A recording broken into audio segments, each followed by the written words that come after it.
Gue sekarang ada di depan dua produk dari Isuzu. Jadi ini ada MU-X yang baru, ada D-Max yang baru. D-Max-nya tipe rodeo nih. Gue nggak terlalu banyak mau ngebahas soal fitur-fiturnya yang udah canggih ya. Udah ada hill descent control, ada hill assist, gitulah pokoknya. Ini semuanya mesinnya 1900 cc diesel. Mesinnya emang cc-nya kecil, tapi PS-nya 150-an semuanya. Ini memang disiapkan untuk Euro 4 untuk emisinya, tapi sekarang yang masuk ini adalah Euro 2. Jadi bisa pakai biosolar. Cuman yang menarik buat gua adalah ini mobil siap dipakai untuk ditambang. Dua-duanya loh ya. Kenapa? Ayo kita lihat.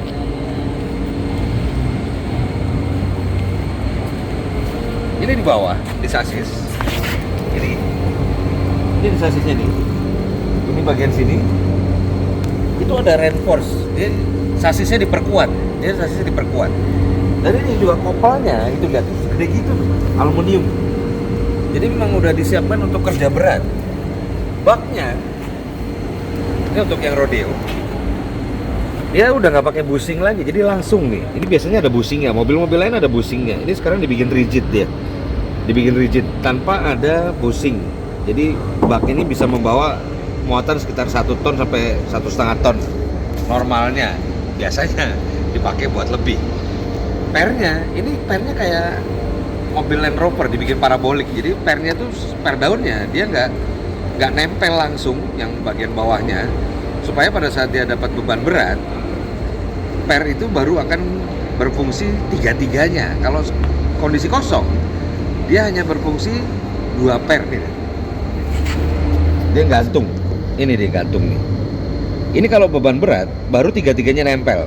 Kalau enggak, dia masih cuma 2 nih yang kepake. Jadi nyaman untuk dipakai untuk harian bisa, untuk ditambang bisa. Dan ini ada fiturnya lagi. Bukan fiturnya apa ya? Kelengkapan ya? Peleknya kenapa jadi 18? 18 kan misalnya. Oh, 17. Karena apa? Display depannya dia lebih besar sekarang. Armnya sekarang dipindah, per armnya di posisinya lebih naik lagi, lebih tinggi dia sekarang. Jadi suspensinya memang disiapin untuk long travel sepertinya. Karena ini posisinya naik dia lebih tinggi posisinya. Dan sasis ini juga informasinya lebih lebar, bodinya juga lebih lebar, tapi atapnya agak lebih turun sedikit. Jadi mobil ini memang berbeda dengan D-Max yang sebelumnya. Nah, ini mobil dengan harga 400-an sekian, boleh dicek langsung dengan salesnya. Dengan mesin yang cc-nya 1900 cc diesel. Kenapa diturunkan cc-nya? Karena ini menurut informasinya di Thailand ya, karena untuk menurunkan emisinya, bukan untuk menurunkan pajak masuk di Indonesia dengan cc yang lebih kecil, tapi ini untuk emisinya memang diturunkan, jadi cc-nya dikecilin, tapi tenaganya juga besar. Dan ini turbonya tetap menggunakan yang VGS. Kalau mau jahil, mau dimodifikasi atau mau di remap, mungkin mau di upgrade, ECU-nya udah ready, jadinya tinggal mau dinaikin horsepower-nya juga bisa, atau PS-nya. Ini sementara ini 150 PS. Ini dengan desain yang baru, lampunya modelnya baru juga. Joknya perasaan gua adalah joknya dia lebih tebal dan lebih enak sekarang.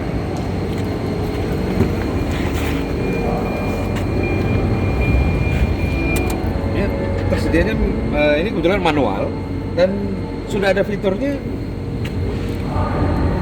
tail steering dan teleskopik. Nah, ini nggak ada di D-Max lama. Ini ada di rodeo yang baru. Ini asik. Dan lingkar setirnya lebih kecil sekarang ya. Nggak tahu sebabnya kenapa, mungkin karena memang sistem steeringnya udah lebih baik jauh lebih baik. Ini buat gue sih oke banget, dan ini joknya juga ya asik, cuman nggak bisa dinaikin ini ya. Support bawahnya biasanya ada yang bisa dinaikin, atau gue nggak nemu ini sih buat sandarannya, cuman oke sih. Ada diff lock-nya. Di sini ada diff lock-nya nih. Differential lock belakang, gardan belakang tinggal dipencet, masukin ke 4L dulu. Ini ada locker gardan belakang. Itu yang pengen gue coba, cuman nggak boleh di sini. Karena nggak bisa juga di sini cobain. Harus di tempatnya, di tanah gitu dengan ban MT atau emang dengan ban ini aja kita mau coba. Lockernya apakah di vlognya apakah gampang on, gampang off? Itu yang jadi masalah. Pengen tahu kayak apa gitu dengan mesin yang 1900 cc diesel turbo manual dan ini 6 speed. Dan jangan lupa kalau mau mundur ini kayak mobil apa ya, Volvo atau apa dulu ya, diangkat dulu bawahnya, ringnya diangkat dulu baru dimasukin mundur sebelah kiri satu. Nah, dia ada kamera mundurnya. Ini udah canggih juga nih mobilnya nih. Jadi udah untuk rodeo udah lengkap, udah ada jadi hill assist. Kalau kita mau ditanjakan itu nggak takut berhenti, nggak takut mobilnya tiba-tiba mundur. Dia sudah ada kelengkapannya. Untuk hill descent control juga ada. Jadi kalau turunan dengan 4L, kalau yang lain gue nggak tahu. Tapi kalau 4L dia akan merayap pelan-pelan gitu. Tergantung kalau kita pencet apa enggaknya nih hill descent control ya. Ada gambar turunan dan ada gambar jam. Itu dia hill descent control. Hill stop assist juga gitu. Jadi kalau ditanjakan jangan takut mobilnya tiba-tiba mundur karena ini manual. Ini canggih banget. Dalamnya udah dashboardnya sih kalau kata teman-teman gue sih empuk sih, lumayan empuk lah dashboardnya, lumayan. Ini ya agak keras dikit sih, tapi nggak terlalu empuk banget. Wah ini cup holder nih, ini penting banget nih kalau buat naruh minuman biar dingin gitu. Ini menarik banget, banyak. Konsol boxnya juga besar juga. Ini ada Bluetooth speaker juga untuk handphone. Ini ada apa lagi nih ya? Di sini ada speaker buat audio. Belakangnya nggak ada lagi. Ini apa lagi? Kita lihat mesinnya deh. Nah, mesinnya lebih kecil ya. Mesinnya lebih kecil. Coba kita lihat.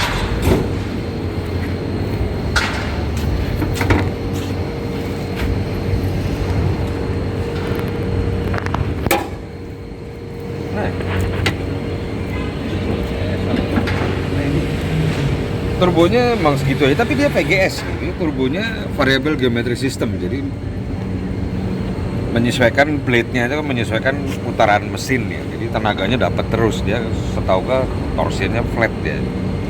Jadi semua RPM dia dapat tenaganya enak banget. Ini simple mesinnya, kayak mesin sederhana sekali, tapi udah injection dia udah model di atas. Bukan biasanya di samping kan.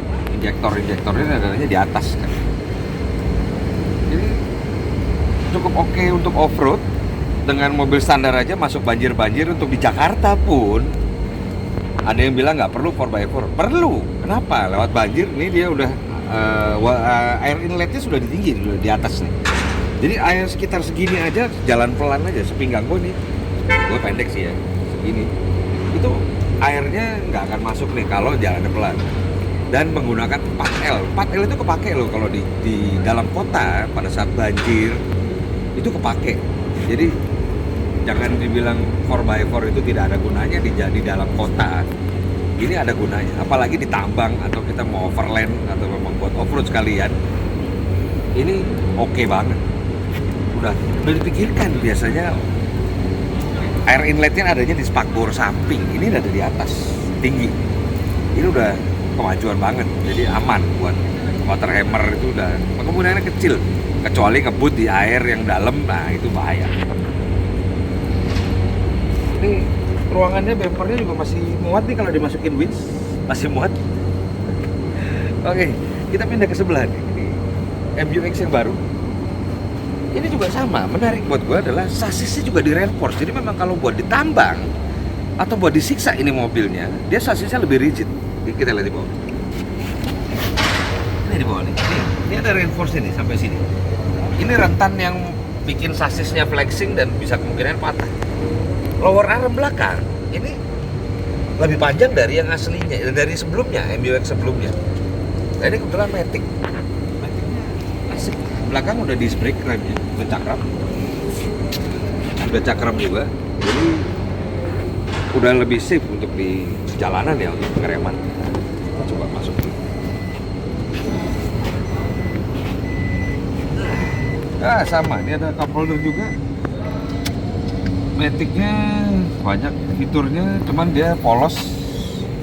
Setirnya juga harusnya teleskopik. Ah ya teleskopik. Nah, audionya udah juga canggih juga. Headroomnya juga buat gua sih oke. Dan lebih mewah ya, ada kulit-kulitnya di sini nih, ada jahitan-jahitan yang keren.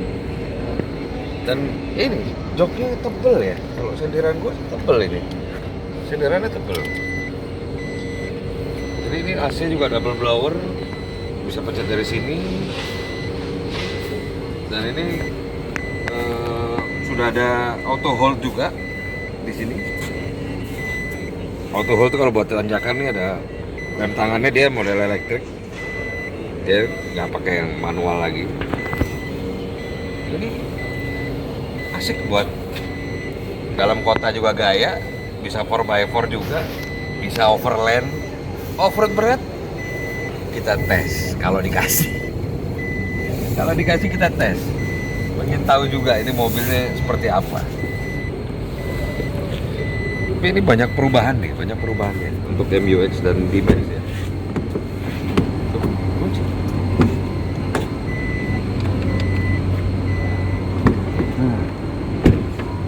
Coba kita lihat. Nah, ini mewah banget. Ini ada fabricnya juga, keren.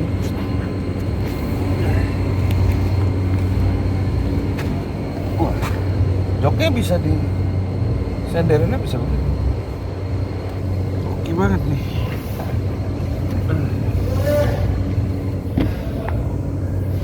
Jarang bisa senderannya bisa terus. AC-nya kontrol AC di sini. Bisa macem-macem. Bagasi belakangnya juga gede banget. Kapasitasnya gua nggak tahu berapa. Bisa dicek aja nanti di website-nya mungkin di Isuzu. Bahan fabrics. Bersihnya juga nggak terlalu susah kayak gini. Kotor-kotoran.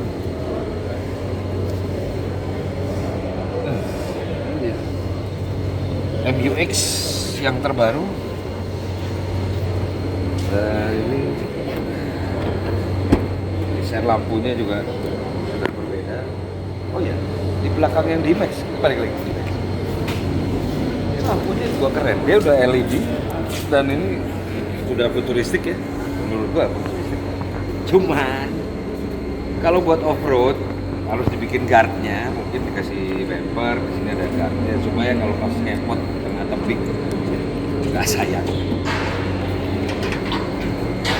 Di sini ada kameranya mundur, kamera mundur di sini. Ini kan bang, lumayan luas juga. Bisa bawa beban 1 ton minimum ya, tapi biasanya orang nambah bisa karena nggak ada timbangannya. Oke banget. Oke, segitu aja dulu dari gue. Gue bukan reviewer yang hebat kayak temen-temen itu. Ini gue hanya sedikit yang gue tahu dan kelebihannya yang mungkin orang nggak tahu nih, kayak tadi sasis dia di reinforce. Itu penting banget karena begitu mobil ini disiksa di medan berat, sasis bagian tengah itu dia biasanya dia akan flexing atau ngulet kalau orang bilang. Nah ini dia diperkuat, jadi mau bawa beban, mau disiksa di trek yang berat juga, mobil ini udah ready dengan suspensi yang udah settingannya udah baru, beda dari yang lama. Kalau berminat langsung aja ke Isuzu terdekat. Selamat hari ini.